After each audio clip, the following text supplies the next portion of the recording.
welcome back to my channel. In today's video, we'll be tackling the theory of postmodernism. If you're revising for your sociology exams or doing essays or just want a refresh, then this video is for you. We'll be going through the origins of postmodernism, the notable theorists, main concepts, critiques of modernism, as well as how postmodernism is relevant today. So let's get right into it.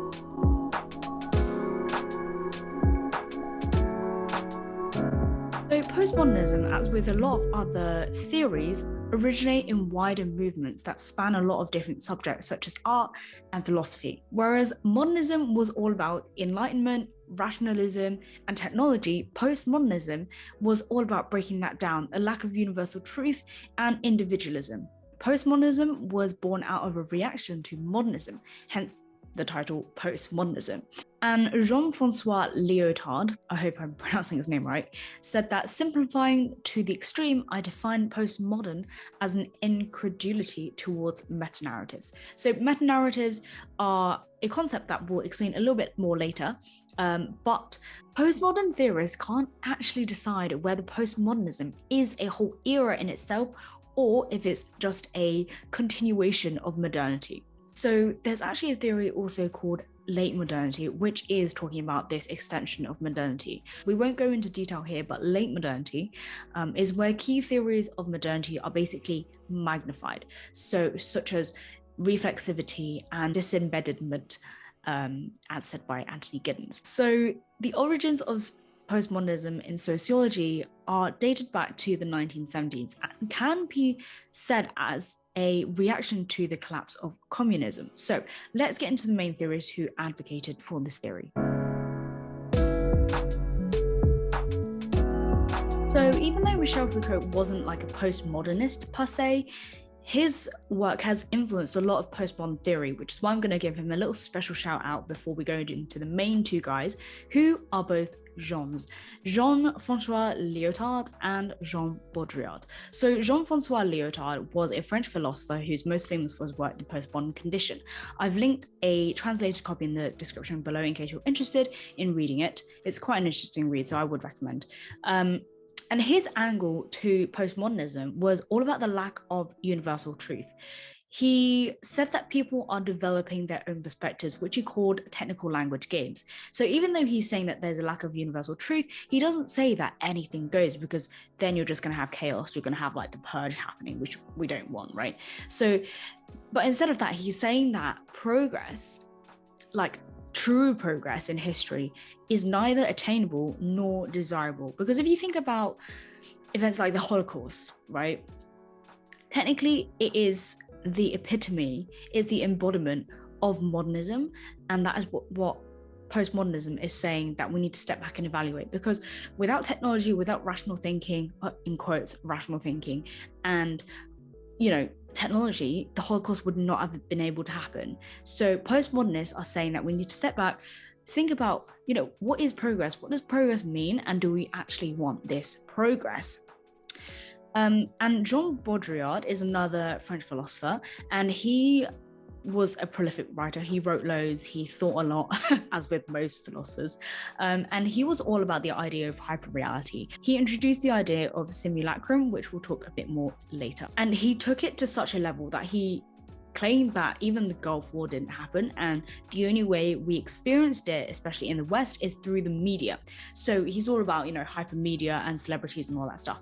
And because his work is very much out there, it's kind of unfortunate because we can't really apply his theories to that much stuff because it's so out there. As you can see, he literally denied a war happening. But with all that said, though, he is an interesting one to look into if you want to flip the narrative on how the world works. So let's talk about the main concepts of postmodernism. So first of all, we have the idea of change, and then we have individualism, as well as the loss of universal truth. So let's start with change, which encompasses technological, cultural, and economic change. One of the main ideas of change is that we're now in a risk society. We're in a global risk society. So everything is about mitigating and determining which factors are risky and not, and which are worth taking and not.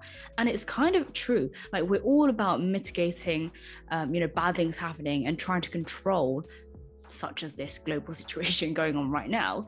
And it's a risk that we didn't see. That's just one example of how we are in a risk society today.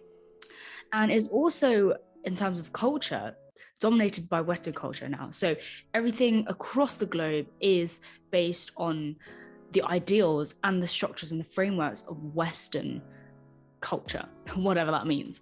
You can see this from the multinational companies moving across the world and importing goods back to the West, or, with food and language and English being the most sought after, I guess, language. Like, people are trying to learn it all over the world just to get a chance of a better life, whether they want to move here or they want to get a job that is primarily English speaking. Another aspect of cultural change, which we kind of touched on earlier, is hyperreality and media and consumption. So hyperreality is where signs and symbols have meaning of their own, and they've kind of taken on their own life, right? So, for example, celebrities and Instagram and models on Instagram, for example, like influencers, let's say, we think that that's reality, but that's not reality. Images and signs and symbols, we cannot distinguish them anymore from reality. And this is where Baudrillard says that this is a simulacrum, where images are illusion of reality. So we draw meaning on them where they don't represent reality, and that's kind of like exacerbated by fake news. And then we kind of absorb these meanings and symbols into our own lives, and then we end up comparing ourselves, which is where a lot of comparison and a lot of sadness comes from, which is what this postmodernist concept is saying. So in addition to change, we have individualism, fragmentation, and choice. So obviously now we're all familiar with the plethora of choice and sometimes the overwhelming amount of choice that we have in this world.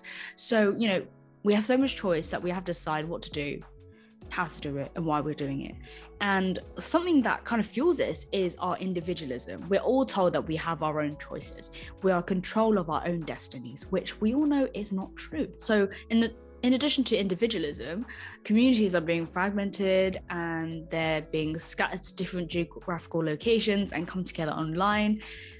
This is all facilitated by postmodernity. We're now in a new age of media consumption and freedom of choice, which means that everyone is kind of like all for themselves in a way. So yeah, this is really evident in the way that we live our lives and all the messages that we are being taught. For example, in schools, you're taught that you put in the hard work, you get something out of it. Although that doesn't take into consideration other factors which will influence this. And of course, schools are just another example of how the market of freedom of choice come together to form like specialist schools and free schools, which are for like parents who want their kids to go to a school which does it in a certain way, something like that. And then lastly, we have the concept of the lack of universal truth, which we touched on earlier from Jean-Francois Lyotard. And he was saying that basically meta-narratives, which are worldviews, for example, Christianity, let's say, or Marxism or feminism, he's saying that these things like science have lost their power, they have lost their influence.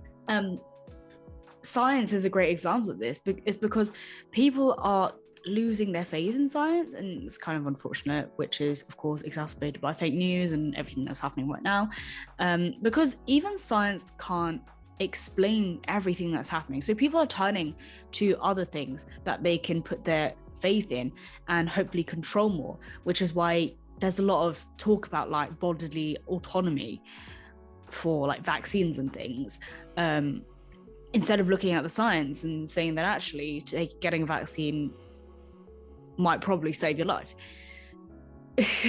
Don't know if I should be saying this on here, but anyway, that's an example. But of course, we know as sociologists that science is just another meta-narrative. It is literally a theory. However, it is a theory that has been proven to work in a lot of cases. The only point in which it doesn't work is that it is not falsifiable if you look beyond science for explanations. Science is the only thing that can explain itself, which is, which proves that it's just a theory, which I should probably cover in another video. So as Lyotard says, there's no such thing as truth, and people don't want to find the truth. They just want to find what makes them money. which is why we have accepted science as a fact. And of course, the loss of structure means that gender identities, class identities, all those things don't really have an impact anymore, or so postmodernism says. Let's talk about some critiques of modernism then. So first of all, postmodernism kind of contradicts itself.